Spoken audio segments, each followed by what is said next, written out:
नमस्कार दोस्तों। वरुण धवन की अपकमिंग फिल्म बेबी जॉन का पहला गाने का टाइटल है नैन मटक्का। जी हाँ दोस्तों, वरुण धवन की अपकमिंग फिल्म बेबी जॉन का पहला गाने का टाइटल है नैन मटक्का। और ये गाना रिलीज होने वाला है 25 नवंबर को। जी हाँ दोस्तों, फिल्म बेबी जॉन का पहला गाना नैन मटक्का रिलीज होने वाला है 25 नवंबर को।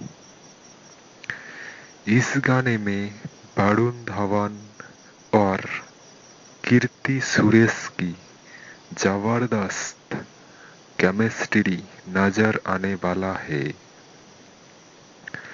इस गाने को गाया है दिलजीत दोसांझ और दीक्षिता वेंकटेशन ने।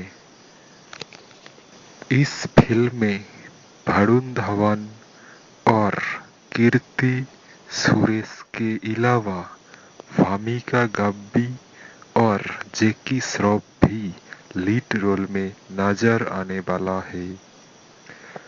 फिल्म बेबी जॉन थिएटर में रिलीज होने वाला है 25 दिसंबर को, क्रिसमस के दिन। तो अगर आपने अभी तक इस चैनल को सब्सक्राइब नहीं किया तो अभी तुरंत सब्सक्राइब कर दो और वीडियो को लाइक कर दो।